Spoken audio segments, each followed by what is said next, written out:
26 de septiembre, un día lunes, fue un día muy especial en Colombia, fue un día para muchos de enorme alegría porque en la ciudad de Cartagena, con presencia en primer lugar del secretario general de la ONU y de muchos presidentes, cancilleres, etcétera, se firmó un acuerdo realmente histórico entre el gobierno colombiano y las FARC. Ese es un acuerdo muy complejo, tiene 297 páginas, tiene 6 grandes temas, todos integrados en ese acuerdo, y eso era lo que iban a votar el siguiente domingo los colombianos. El acuerdo básicamente pone fin a una guerra de 52 años, desde que las FARC se levantó en armas contra el Estado, una guerrilla que nunca fue derrotada, pero que nunca tampoco había firmado ningún pacto, pese a que se buscó desde el año 84, los sucesivos presidentes buscaron, excepto Uribe, que más bien decidió que era con la mano dura y con la vía militar como se podía someter la guerrilla, pero nadie la sometió. Entonces era histórico en ese sentido. Las FARC hacen parte, digamos, del paisaje político colombiano desde hace más o menos medio siglo, y la mayoría de los colombianos que viven no se acuerdan de otra situación distinta. Entonces por eso era histórico.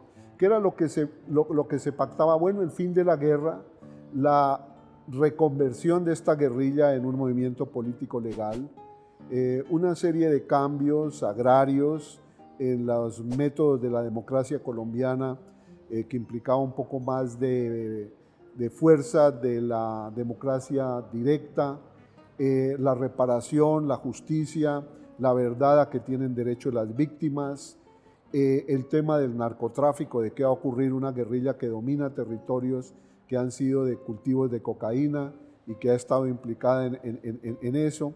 Y claro, ya los mecanismos concretos de cómo se desmoviliza esa guerrilla, o sea, cómo termina entregando las armas, en este caso a las Naciones Unidas, en un plazo de 160 días.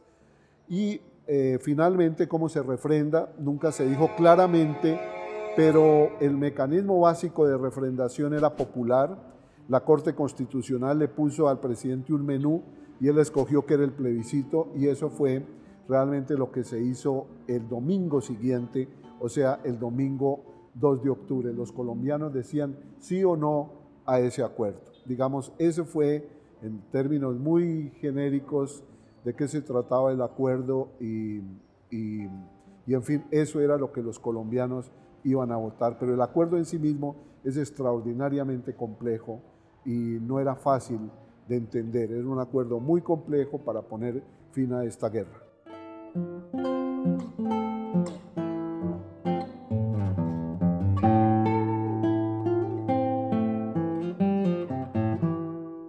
El plebiscito fue, digamos, con una participación muy baja.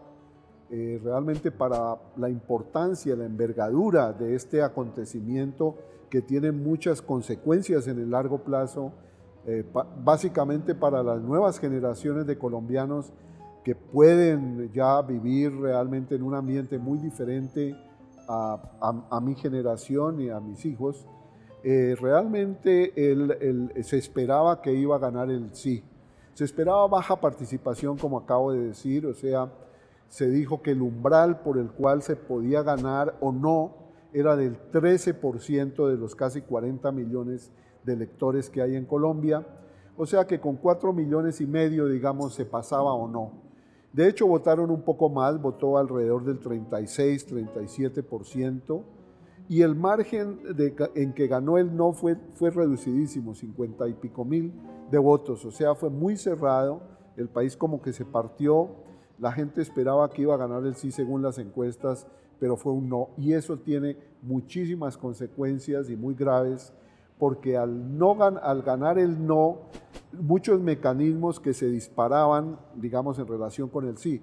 En primer lugar, convertir ese tratado en lo que se llama técnicamente el bloque de constitucionalidad como tratado internacional, que se debía consignar conforme al derecho internacional humanitario en Berna. Las partes lo deberían depositar allí el mismo lunes, y al mismo tiempo se disparaba un mecanismo de reforma constitucional que adoptaba todo este acuerdo y lo hacía le daba fuerza constitucional, eso desaparece. Ya el presidente no puede hacerlo, nadie puede hacerlo. Entonces la única manera que dejó la Corte Constitucional es que se haga otro plebiscito o que se renegocie el actual y se haga otro plebiscito. Y eso es lo que, digamos, lo que está pasando a partir, digamos, de la derrota del sí, de la victoria del no, es realmente cómo se puede reavivar o volver a comenzar ese proyecto, lo cual es sumamente complicado.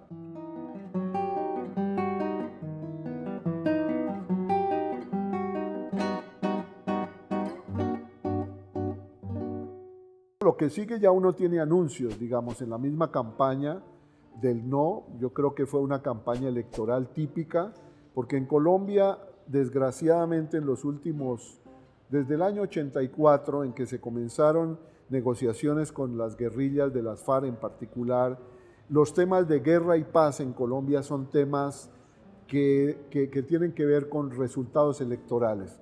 O sea, los actores políticos se sitúan frente a la paz o a la guerra calculando ganancias en el frente electoral o pérdida para sus rivales. Básicamente, guerra y paz es como otro tema más de la lucha política por curules, por controlar el Congreso, por controlar los distintos órganos, las alcaldías, todo. Entonces esta fue una campaña muy dura que se versó contra el gobierno. Los del no estaban muy bien organizados, muy bien financiados, estaban dispuestos, distorsionaron muchísimas de las cosas del acuerdo. El acuerdo no pudo ser bien explicado. Aparecieron, por ejemplo, a última hora pastores protestantes evangélicos que consideraron que algunas cláusulas del acuerdo rompían con los valores familiares cristianos, o sea, con valores patriarcales que están en la Biblia. Es decir, hubo una coalición de fuerzas y de factores que hicieron que este plebiscito no fuera exactamente contra eso. Se manipuló mucho el miedo, el odio, la indignación de la gente frente a muchas cosas que han ocurrido en la guerra, pero que no son digamos, de responsabilidad exclusiva de las FARC.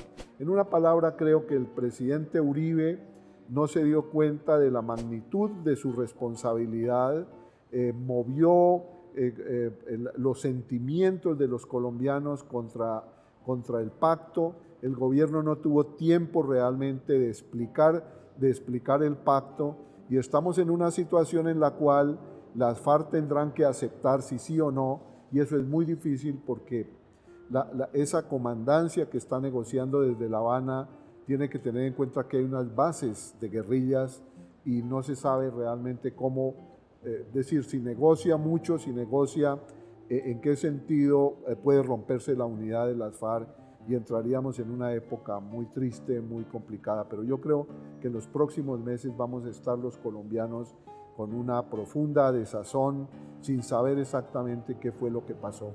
Y yo creo que eso es muy grave, y yo creo que ese fue un acuerdo que duró 4 años, por lo menos formalmente negociándose de la manera más, para crear un mecanismo muy complejo, pero muy equilibrado, en que todas las partes se dieron al máximo, extrajeron de la otra parte lo máximo que pudieron, y yo veo muy difícil volver a restaurar el equilibrio de eso, pero en eso estamos en este momento, en un limbo, en una zona gris, como dijo el presidente, y realmente yo sí espero que pronto la población colombiana, los electorados, le hagan caer en cuenta a Uribe, que es